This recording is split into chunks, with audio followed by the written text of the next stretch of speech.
Holy smokes, we're back. It is about 8 o'clock at night right now, and I was like, I haven't recorded a video.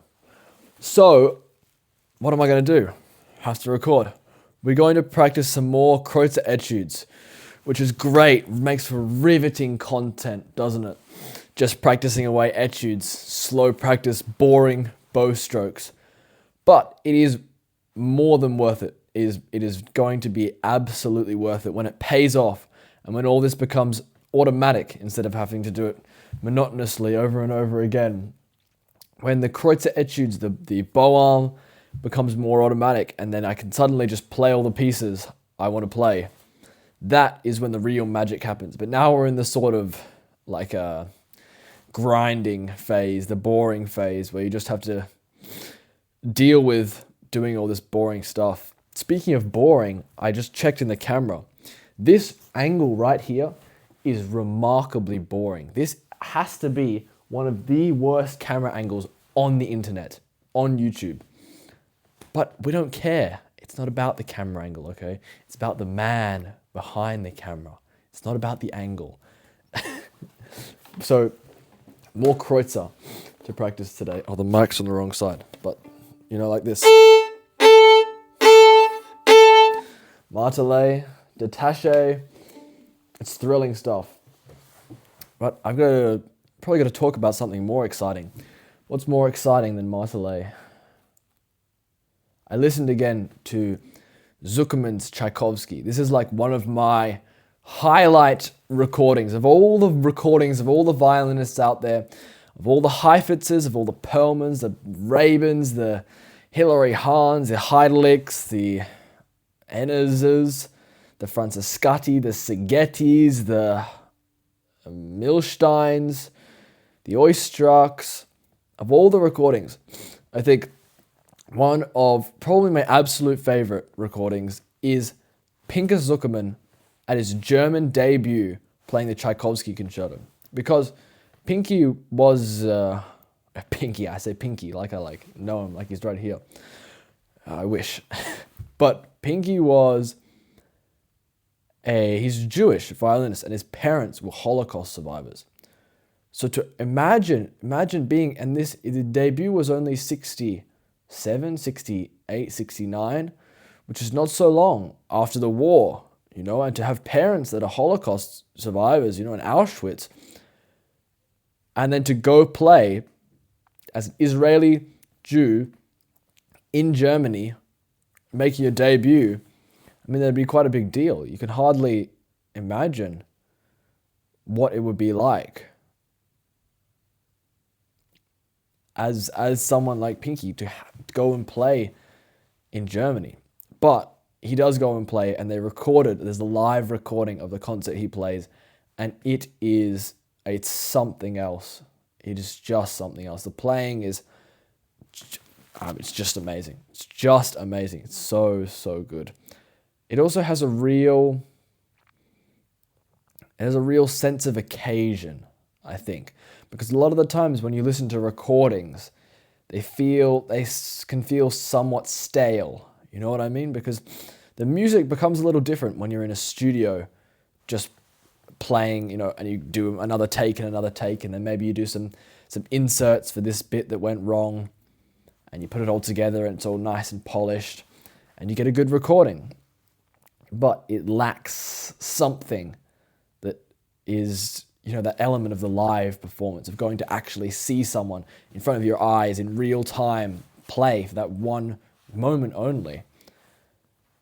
And that recording of Pinker Zuckerman playing the Tchaikovsky Violin Concerto with Raphael Kubelik conducting and the German Bavarian Radio Symphony, that recording has that real sense of occasion. It has that sense of this is a moment. This is a real thing that's happening. It's not just, you know, a stale studio recording. And that is one of the reasons why I think it's my absolute favorite recording. But enough talking. I've got nothing else to say. I've got to go practice. I've been practicing this. I think it's useful. I don't know if there's any real science behind this, but I think to build something in your playing into a real habit, because this is not so much something that's difficult to do, right? Like play a whole piece through. You get lots of different sort of issues and difficulties in a piece, and you have to think about how you want it to sound and how it should come across in the performance. These sorts of etudes are more so things that you just have to make a habit. It's not so difficult to do, but it requires a lot of concentration to be absolutely correct. And I think in things like this, small things, it's helpful to practice lots of times per day, so that each time you pick up the instrument, you get used to immediately making the exact movements, so that hopefully if you pick it up more times, the more times you sort of recall those movements, the quicker it goes into a real habit. I don't know, that's my theory, okay, based on no real science actually at all. And we're going to go test that right now. All right, what are we thinking? Is this a better angle? I had to change it up because that angle, that chair right there, that has to be one of the worst angles that I've just ever seen on YouTube. So now you get a sneak peek into the setup that we're working with. I'm sure no one will comment down below whether one setup is better than the other one.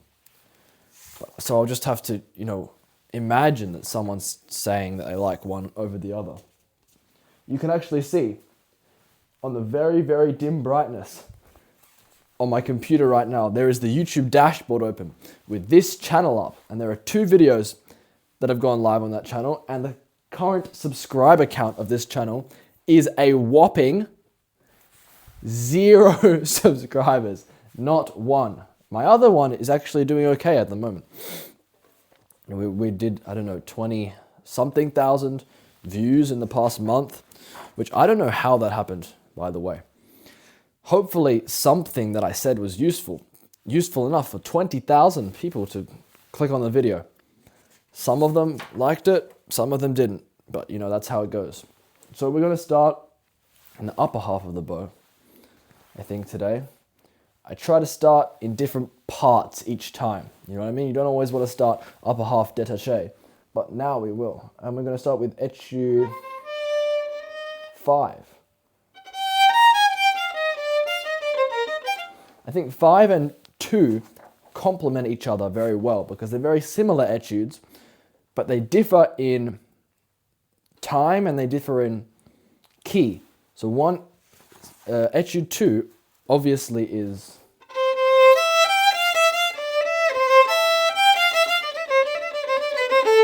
C major, and 5 is E flat, so we add another 3 flats, and 5 is in triplets.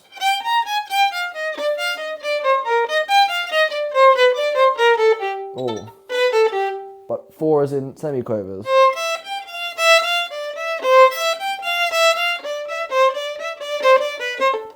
But they're both the same thing.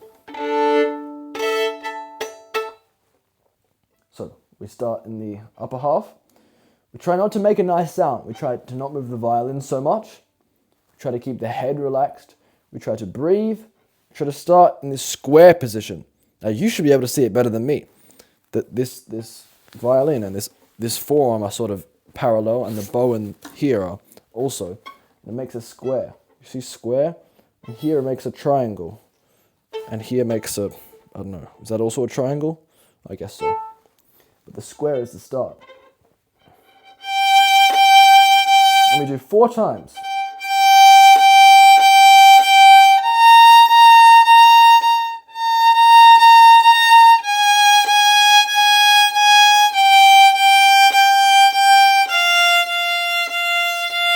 And stop for the crossing. And then you really cross with the elbow. So you're all the way on the next string by the time you start playing again.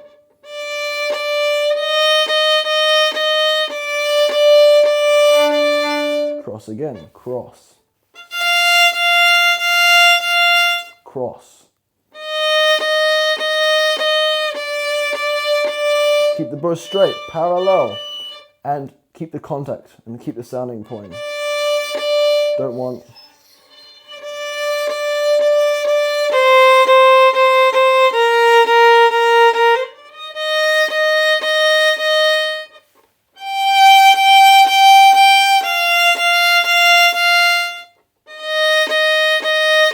think crossing to the E string is always easier. You don't have to be so precise, because here is the E string, but also here is the E string. So you have a big angle. Same with the G string. You know?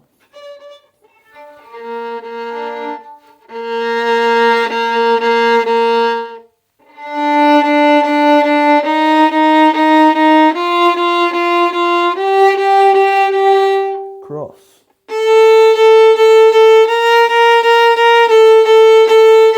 Cross.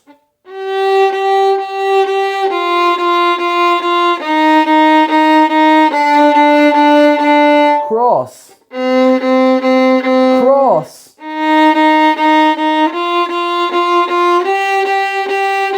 Cross. Out in, out in.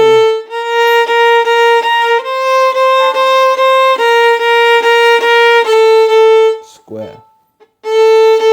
Cross. Breathe.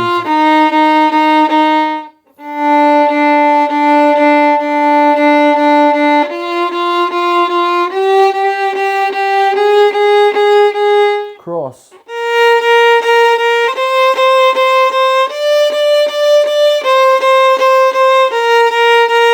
Cross. Flat, right?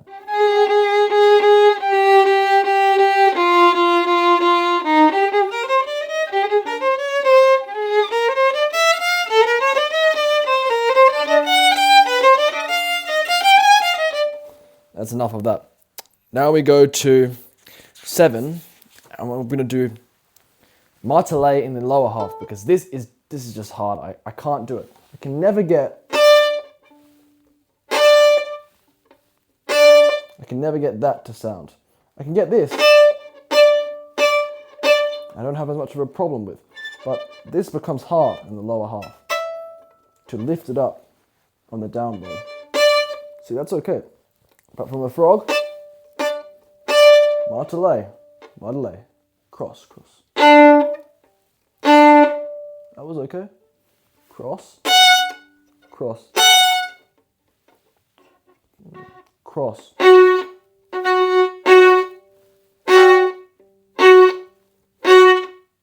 Yeah, okay. Cross, square.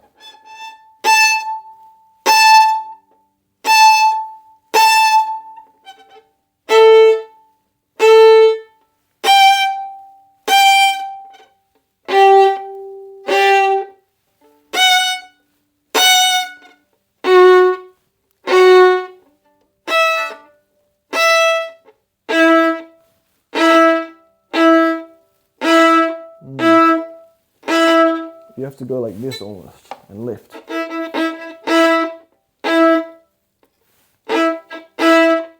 I find that very difficult. I find it really difficult, honestly. Sometimes it can be, there's some things that are sort of, they become depressingly difficult. That should be a new term, depressingly difficult. Where something's so hard and you just can't seem to get it, no matter how much you like work at it. And you just don't seem in control in any way of it working or not. That is one of those things at the moment. But I know, hopefully if I practice it, it will get better.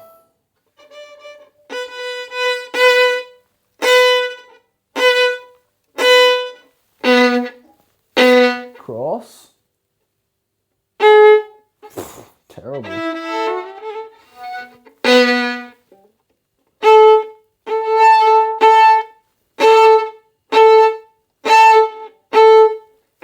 Cross, cross, square, cross, it's down bow.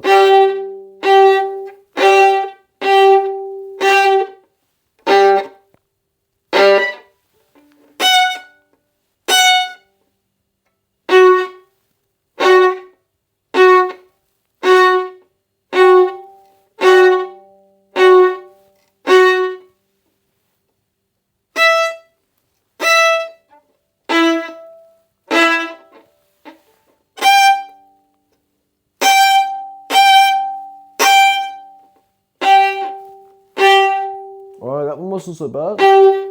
That one was.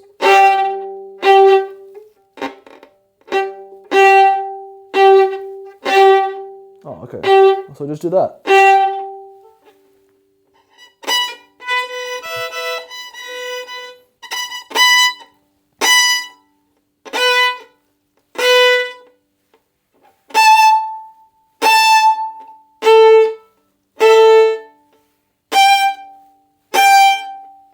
I think it's helpful to think of trying to be as strict as your teacher would in your practice, because you know, I know when I go in, if I mess up one, the teacher will go, "You missed that one." But in your practice, you know, you can be tempted to try to get away with things.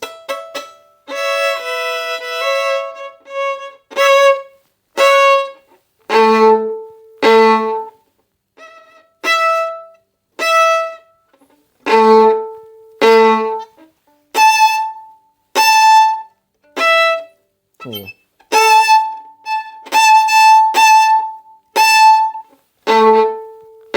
Now we do the other way, which is like this. Catch, catch, catch, cross. This is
try to get to the next string instantly.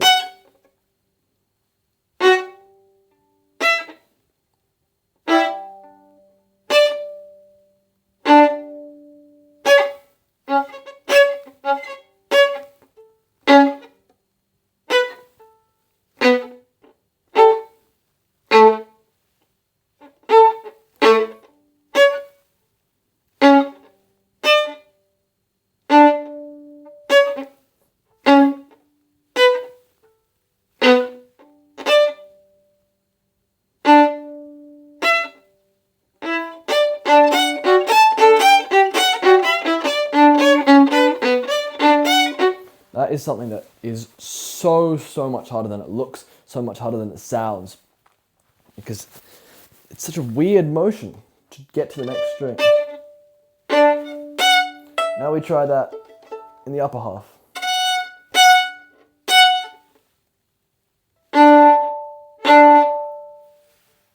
Make sure you cross. Sharp, sharp. Good. Make sure you cross. Make sure you cross. Sharp. Make sure you cross.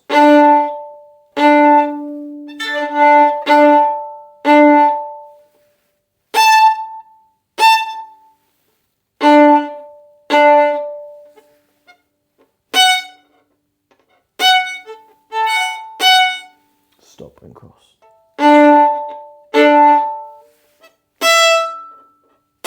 Stop and cross.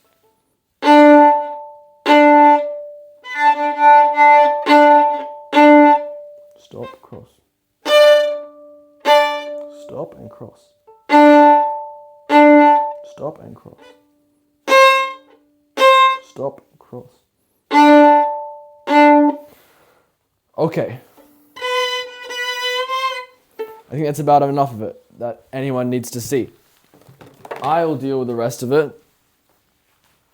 Hopefully you have a good day practicing. Maybe there'll be I don't think there'll be a post-practice talk.